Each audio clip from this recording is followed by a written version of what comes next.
मु गोटे कथा कहबी जदि छात्र व युवक माने एकजुट हेबे ताले अभियान सेनाबाहिनी भाव में से गरीब लोक अधिकार जो लड़ाई करेंगे से परिवर्तन आसो। ऊंचाई को पाने का हर व्यक्ति का मंजिल होता है, ऊंचाई को पाने का हर व्यक्ति का सपना होता है, मंजिल इसी को मिलता है जो सपना देखता है। किस्मत में जो मिल ना सका वो मेहनत करके दिखाएंगे। यही जनजागरण अभियान आभिमुख्य हो आगक आगक जेनजी पे उद्बोधन हो। गोटे कथा आप जानते सक्सेस रे जो 7टा लेटर टी अच्छी समस्त पाखे से गोटे कथा निहाती रखा दरकार। ये जेनजी पे गोटे जोरदार करताली हवा दरकार ये सक्सेस रे जो एस अच्छी एस हूँ सर्च फॉर गोल। जदि आपंकर गोल निर्दिष्ट अच्छी आपने सक्सेस निश्चय पाइबे। आज आम अगस्ट 8 तारिख अपराह जो वक्तव्य रखा से वक्तव्य को केमी राज्य बाहर जगह को जीव और राज्य स्तर में सब पिला पाखे पहुँचब जो मैंने मालकानगिरी आसुँच कटक आसुँच भुवनेश्वर आसुँच जो मैंने ओडिशार 30टा जिल्लू आसुँच निज निजर वक्तव्य रखापी शुणापी से निकट में कृतज्ञता ज्ञापन करुच्ची। सक्सेस रे जो शॉर्ट फॉर गोल अच्छी तुम गोल निर्दिष्ट हवा दरकार। यू रे जो वॉलंटियरिंग एफर्ट अच्छी से एफर्टा निर्दिष्ट हवा दरकार एवं जोटा सी अच्छी से केयरफुल प्लानिंग से प्लानिंग धीरे धीरे आगे चली विजय पट्टनायक सर नेतृत्व में एवं सी रे आम समस्त क्रिएटिविटी किसी ना कि रही ये हूँ एंथुजियाज्म सब पिला एंथुजियाज्म नथिले आज यही जयदेव भवन ये मंच में आम समस्त एकत्रित हो पार न एवं सबुठ बड़ कथा हूँ जो 2टा एस मु रखी से गोटे सिंसियरिटी और स्ट्रांग डिटरमिनेशन। आम जब सक्सेस होचे ताले आम से गोटे यू अच्छी आम जब फेलुअर भी होचे से गोटे यू अच्छी कारण फेलुअर भी आपण मैंने करोचंती सक्सेस भी आपण मैंने करोचंती। गोटे 30 वर्षर युवक गोटे कथा कहले दिल्ली जंतर मंतर कहले झुकने वाला और झुकाने वाला जदि ठीक रहिला ताले से जेमितिया लोक हो से झुकिवो। अर्थात आमे समस्ते सब कथा जानिचे और जदि आमे कहूचे अर्पण करबा शिखिचे ताहले और मध्य आमे अभियान करबा मध्य शिखिचे आर जदि आंदोलन करबा शिखिचे ताहले आर मध्य आशीर्वाद देबा कथा मध्य शिखिचे। एठी विजय सर अछंती जदि वीरु विश्वास हुए ताले ब पर होची भ ताले भगवान जदि ये राज्य को आगु ना पे चाहुथिबे ताले विजय पट्टनायक नेतृत्व रे ए जेनजी नेतृत्व रे जनजागरण अभियान आगु जीवो एथिरे किछि दिमति आज बहुत संख्या रे पिला माने आछंती और मालकानगिरी हो बा राज्यर कोण अनुकोण रे जो पिला माने आज उपस्थित अछंती समस्त को साधुवाद जणोची एथि पई से मैंने आसी पहुंची पारिचंती एते वर्षा सत्ते सेटा होची एई मंचर जनजागरण अभियान सबुठ साफल्यता। आमे एई सफल करिया पई केते निर्दिष्ट पदक्षेप नबा पई सारक मत को आगु नबु समस्त व्यक्ति को तांकर अधिकार विषय में सचेतन करिया हबो। ओडिसा रा स्वावलंबी करिया पई हजार हजार उद्योग सृष्टि करिया हबो। शिक्षा को अग्राधिकार देबा हबो। स्वास्थ्य परिमल व्यवस्था को सुदृढ़ करिया हबो एवं दुर्नीति विरुद्ध रे समस्त संग्राम करिया हबो। परिवेश सुरक्षा में एक बाहिनी सृष्टि करिया हबो। विभिन्न योजनार लाभ लोक निकट में पहुंचाइबा हबो। जदि ये समस्त व्यवस्था आगक जाए ताहले निश्चय समस्त सफल हो पारे।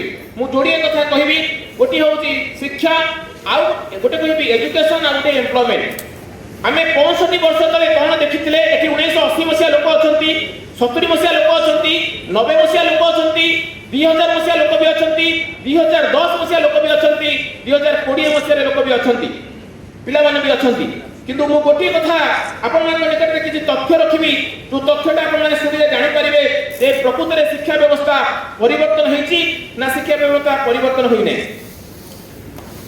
ए तथ्य होची या जदि हमें गणित तथ्य देबा एबे जो बहिटी बाहरची ओडियार सेतरे सुना जाउची जे च ठारू लेखा जाईची एवं अ ठारू जो उआ पर्यंत सेतरे नाही।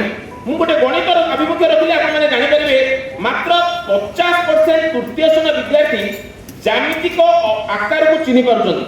आपण माने जानि आश्चर्य हेबे मात्र 50% तृतीय श्रेणी विद्यार्थी ज्यामितिर आकार को वर्तमान चिन्ह पारुछन्ती। किंतु आम समय आमे ओडिया मीडियम छात्र छात्री थिले किंतु आपण माने जो माने आज बसिचंती मोर कथा को ध्यान सहित सुनिबे। मु मात्र 2 मिनिट आपण वक्तव्य रखिबी।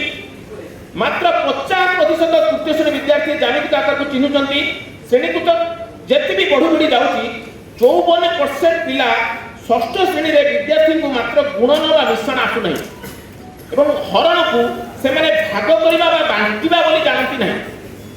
ଆମ ସମୟରେ ଆଡିସନ କହିଲେ বা মল্টিপ্লিকেশন কইলে রিপিটেড আডিশন বলি আপন মানে খুব কুয়া যায়। Repeated addition is equal to multiplication. এবং বর্তমান অনেক পিলা ডিভিজন কু হরণ কু ভাগ করিবা বলি বান্টিবা বলি ମଧ୍ୟ বুঝি পারু না। নবম শ্রেণীরে 63% ছাত্রছাত্রী সরল গণিত চিত্র এবং সংখ্যা সম্বন্ধীয় হিসাব এবং ভগ্নাংশ আদি বুঝি পারু না বা যাহা তুমি ফ্র্যাকশন বলি কହୁଛୁ। 43% পিলা বহির মুখ্য বিষয়গুড়িক বিষয়ে বুঝিବାକୁ সক্ষম নুহନ୍ତି। ଯୋଉଟା ହେଡଲାଇନ୍ ବିଷୟ ଅଛି ବା ମେଜର ସବଜେକ୍ଟ ସେମାନେ ତାକୁ ନେବା ପାଇଁ ପ୍ରସ୍ତୁତ ନୁହନ୍ତି। ଏ ବର୍ଷ ଆପଣମାନେ ଜାଣିଥିବେ ସିବିଏସ୍ଇ ର ଯୋଉ ଫଳାଫଳ ବାହାରିଲା ମ୍ୟାଥମେଟିକ୍ସ ନେବା ପାଇଁ କୌଣସି ପିଲା ଚାହୁଁନାହାନ୍ତି। ସମସ୍ତେ କହୁଛନ୍ତି ଆମେ ଫିଜିକ୍ସ କେମିଷ୍ଟ୍ରି ବାୟୋଲୋଜି ନେବୁ କିନ୍ତୁ ମ୍ୟାଥମେଟିକ୍ସ ନେବୁ ନାହିଁ। 43% ପିଲା ବହିର ମୁଖ୍ୟ ବିଷୟ ଗୁଡ଼ିକରେ ବୁଝିବାକୁ ସକ୍ଷମ ନୁହନ୍ତି। ଏପରିକି 50% ବହି ପିଲା ମଧ୍ୟ ବହି ପଢି ପାରୁନାହାନ୍ତି ନବମ ଶ୍ରେଣୀର ପିଲା। ଏବଂ ପ୍ରମୋସନ ପାଇ ଦଶମରେ ଏ ଠାରୁ ଇ ପର୍ଯ୍ୟନ୍ତ ଗ୍ରେଡ୍ ମଧ୍ୟ ଦିଆଯାଉଛି। ନବମ ଶ୍ରେଣୀର ଅଧାରୁ ଅଧିକ ପିଲା ଗଣିତରେ ଫେଲ୍ ହେଉଛନ୍ତି। ଚିନ୍ତା କରନ୍ତୁ ନବମ ଶ୍ରେଣୀ ପିଲାଙ୍କର ଅବସ୍ଥା ଯଦି ଏଇଆ, ବର୍ଷେ ପରେ ଯେତେବେଳେ ସେମାନେ ଦଶମ ବୋର୍ଡ ପରୀକ୍ଷାରେ ବସିବେ ତାହେଲେ ଦଶମ ବୋର୍ଡ ପରୀକ୍ଷାର ଅବସ୍ଥା କ'ଣ?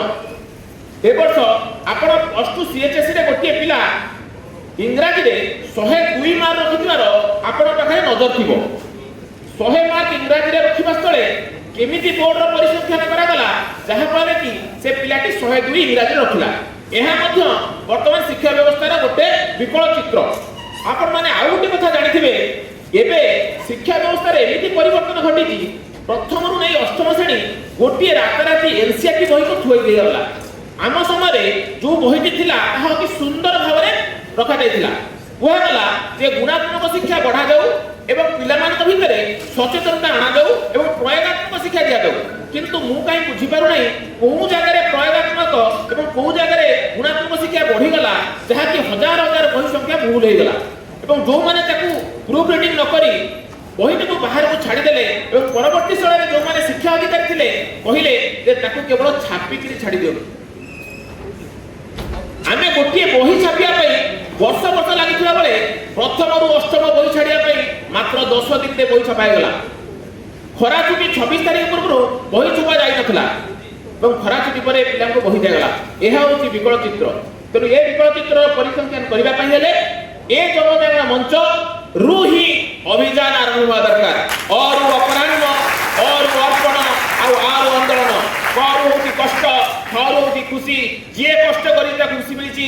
ବିଜୟ ପଟ୍ଟନାୟକ ସାର୍ ତାଙ୍କର 60 ବର୍ଷ ପରେ ଯଦି ଆଜି କଷ୍ଟ କରିଛନ୍ତି ଓଡ଼ିଶାର ଜନସାଧାରଣ ପାଇଁ, ପିଲାମାନଙ୍କର ଭବିଷ୍ୟତ ପାଇଁ, ଆମେ ସାଧୁବାଦ ଦେବା ଗୋଟେ ନନ୍‌ଷ୍ଟପ୍ ତାଳି ହେବା ଦରକାର। 3 ମିନିଟ୍ ନନ୍‌ଷ୍ଟପ୍ ତାଳି ହେବା ଦରକାର। ଖରୁ ଯଦି ଆମେ ଯଦି ସାରା ଦେଶ ପିଲାମାନଙ୍କ ମୁଠରୁ ଯଦି ସାହସର ସହିତ ଆଗକୁ ନେଉଛନ୍ତି ତାଙ୍କ ପାଇଁ ମଧ୍ୟ ଗୋଟେ ଜୋରଦାର ପ୍ରଚାର ଦେବା। ଏବଂ ଏଇ ମଞ୍ଚର ଯୋଉ ପିଲାମାନେ ଆଜି ଉପସ୍ଥିତ ଅଛନ୍ତି, ଯେଉଁମାନେ ଆମର ବକ୍ତବ୍ୟ ଶୁଣୁଛନ୍ତି, ସେମାନେ ମଧ୍ୟ ସାଧୁବାଦର ପାତ୍ର ଏବଂ ତାଙ୍କ ପାଇଁ ମଧ୍ୟ ଜୋରଦାର ପ୍ରଚାର ହେବା ଦରକାର। ଯଦି କରୁ କଟକ ହେଉଛି, ଯଦି ମାରୁ ମାଲକାନଗିରି ହେଉଛି ଏବଂ ଯଦି ଭରୁ ଭୁବନେଶ୍ୱର ହେଉଛି, ସାରା ଓଡ଼ିଶାରେ ଏ ଶବ୍ଦ ଆଜି ବାଜିବା ଦରକାର ଯେ ଜୟଦେବ ଭବନର ଅଗଷ୍ଟ 8 ତାରିଖ କ୍ୱିଟ୍ ଇଣ୍ଡିଆ ବା ଅଗଷ୍ଟ 8, ଯେଉଁ ଅଗଷ୍ଟ 8ରେ କ୍ୱିଟ୍ ଇଣ୍ଡିଆ ହେଇଥିଲା, ଭାରତ ଛାଡ଼ ଆନ୍ଦୋଳନ, ସେଇ ଭାରତ ଛାଡ଼ ଆନ୍ଦୋଳନ ଯେମିତି ହେଇଥିଲା, ଆଜି ଜନଜାଗରଣ ଅଭିଯାନ ଏକ ଆନ୍ଦୋଳନ ରୂପ ନେଇ ଘରେ ଘରେ ସମସ୍ତଙ୍କ ଘରେ ପହଞ୍ଚୁ ଏବଂ ଏ ଅଭିଯାନ ଆନ୍ଦୋଳନ ରୂପ ନେଇ ଯେମିତି ଗୋଟେ ଛୋଟିଆ ପିଲା କହିଲା ଝୁକନେ वाला नहीं झुकाने वाला चाहिए। ଏ ଅଭିଯାନ ମାଧ୍ୟମରେ ସମସ୍ତେ ଗୋଟିଏ କଥା କହିବା ଦରକାର ଯେ ସକ୍ସେସ୍ ସମସ୍ତଙ୍କୁ ଆସିବ ନାହିଁ। ଯେଉଁମାନେ ସକ୍ସେସ୍ ଚାହାନ୍ତି ସେମାନେ ଫେଲୁଅରର ସ୍ୱାଦ ଚାଖିବା ଦରକାର। ଯଦି ଆମେ ଫେଲୁଅରକୁ ଚାହୁଁଛେ ତାହା କୌଣସି ଫେଲୁଅର ଲୋକ କେବେ ଭାଷଣ ଦେବାକୁ ଆସି ନାହିଁ। କିନ୍ତୁ ମୁଁ ଗୋଟିଏ କଥା କହିବି, ସରକାରୀ ଚାକିରି ପଛରେ ଗୋଡ଼ାନ୍ତୁ ନାହିଁ। ସବୁବେଳେ ଗୋଟିଏ କଥା ଚାହାନ୍ତୁ, ଆପଣ ଜଣେ ଜଣେ ସରକାରୀ ଚାକିରି ସୃଷ୍ଟି କରିପାରିବେ ଏବଂ ନିଜ ନିଜର ବ୍ୟକ୍ତିତ୍ୱକୁ ବଢ଼ାନ୍ତୁ।